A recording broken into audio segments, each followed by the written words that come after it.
Hello friends, రీసెంట్గా జరిగిన చేవెళ్ళలో యాక్సిడెంట్లో చనిపోయిన ముగ్గురు అక్క చెల్లెల గురించి మనం తెలుసుకోవాలి ఫ్రెండ్స్. ఈ ప్రభుత్వ నిర్లక్ష్యం వల్లనే ఇలా ప్రాణాలు పోతున్నాయన్న దాని గురించి కూడా మనం చర్చించుకోవాలి. ఎల్లయ్య గౌడ్ అనే ఒక సాధారణ డ్రైవర్కి నలుగురు కూతుర్లు ఒక కొడుకు అనమాట. నలుగురు కూతుర్లని ఎంతో చక్కగా చదివించాడు. కూతుర్లు కదా అన్నట్టుగా నిర్లక్ష్యంగా చూడలేదు. తాండూరులో ఉంటున్న ఎల్లయ్య గౌడ్ సాధారణ మధ్యతరగతి వ్యక్తి అయినా కూడా తన కూతుర్లకు మంచి భవిష్యత్తు ఇవ్వాలని ఎంతో కష్టపడి వాళ్ళని చదివిస్తున్నారు. పెద్ద కూతురు పోయిన నెల మ్యారేజ్ కూడా చేసేశారు. ఈ ఆనందం కొన్ని రోజులు మాత్రమే ఉంది. ఎంతో చక్కగా పెంచుకుంటున్న ముగ్గురు కుమార్తెలు ఒక యాక్సిడెంట్లో చనిపోవాల్సి వచ్చింది. ఒకే ఇంటి నుంచి ముగ్గురు ఆడపిల్లల శవాలను అలా అంత్యక్రియలకు తీసుకెళ్తుంటే చుట్టుపక్కల ఉన్న ఊర్లన్నీ కన్నీరు పెట్టుకుంటున్నాయి. ఇది చూసిన ఏ మనిషి అయినా కూడా కన్నీరు పెట్టుకోకుండా ఉండలేరు. ఈ హైవేకి సంబంధించిన రోడ్డు గురించి మనం మాట్లాడుకుంటే ఈ రోడ్డుకు 2017లోనే శాంక్షన్ అయినట్టుగా తెలుస్తుంది ఫ్రెండ్స్. నిజంగా 1000 కోట్ల వరకు ఈ రోడ్డుకు సంబంధించి నిధులు కూడా మంజూరైనట్టుగా చెప్తున్నాయి కొన్ని వార్తా మీడియాలో. అండ్ ఇక్కడ ఈ రోడ్డు ప్రాణులు ఆగడానికి ముఖ్యమైన కారణం ఏంటో తెలుసా? ఈ రోడ్డు ఇరువైపులా 100-200 ఏళ్ళ నాటి బనియన్ ట్రీస్ అంటే మర్రి చెట్లు ఉన్నాయని వాటిని తీసేస్తే పర్యావరణం ప్రాబ్లం అవుతుంది అన్నట్టుగా గ్రీన్ ట్రిబ్యునల్లో కొన్ని కేసులు పడ్డాయి. మన చట్టాల ప్రకారం 100 ఏళ్ళకు మించిన చెట్లను కాపాడుకోవడం మన బాధ్యత. అందుకనే ఇది స్టేలో ఉందని, దీనివల్ల అప్పటి నుంచి ఇప్పటి వరకు మేము పనులు మొదలెట్టలేకపోయాం, ఈ రోడ్లు ఫినిష్ చేయలేకపోయాం అన్నట్టుగా ప్రభుత్వం చెప్తుంది.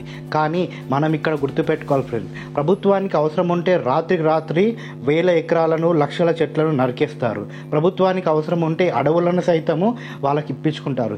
ప్రజల కోసము, ప్రజల సౌకర్యార్థము రోడ్లు వేయడానికి వీళ్ళకు అడ్డొచ్చాయా? ఒక జీవో పాస్ చేసి వీళ్ళు ఆ రోడ్లను వేయలేరా? లేకపోతే ఆ రోడ్డు పక్కన ల్యాండ్ అక్విజిషన్ చేసి రోడ్డు వేయలేరా? ఇది పూర్తిగా ప్రభుత్వం నిర్లక్ష్యమే అన్నట్టుగా అర్థమవుతుంది. అండ్ అంతేకాకుండా ఆ రోడ్లు గతుకులు ఉన్నాయని స్థానికులు చెప్తున్నారు. రీసెంట్గా కొన్ని నెలల క్రితం కూడా ఇలాగే రోడ్డు పక్కన కూరగాయలు అమ్ముకునే వాళ్ళపైన ఒక లారీ వెళ్ళి దాదాపుగా 4 చనిపోయారంట. కొన్ని సంవత్సరాలుగా ఇక్కడ యాక్సిడెంట్లు జరుగుతున్నాయి. 300లకు పైగా యాక్సిడెంట్లు జరిగాయి ఇప్పటి వరకు. అండ్ 130 మంది వరకు చనిపోయారన్నట్టుగా కొంతమంది లెక్కలు చెప్తున్నారు. సంవత్సరానికి 2-3 యాక్సిడెంట్లు తరచుగా జరుగుతుంటాయి, అయినా ప్రభుత్వాలు పట్టించుకోలేదన్నట్టుగా అక్కడ స్థానికులు చెప్తున్నారు. ఇవన్నీ మనం గుర్తుపెట్టుకోవాలి. ఈ ప్రభుత్వాలను ఖచ్చితంగా క్వశ్చన్ చేయాలి. బయటికి వెళ్ళిన మనిషికి అసలు ఇంటికి వచ్చే వరకు గ్యారంటీ లేదు. బస్ ఎక్కినా, రైలు ఎక్కినా, నడుచుకుంటూ వెళ్ళినా, టెంపుల్కి వెళ్ళినా, ఎక్కడికి వెళ్ళినా ప్రాణాలు పోతున్నాయి జనాలవి. ప్రభుత్వాలు పట్టనట్టుగా ఉన్నాయి.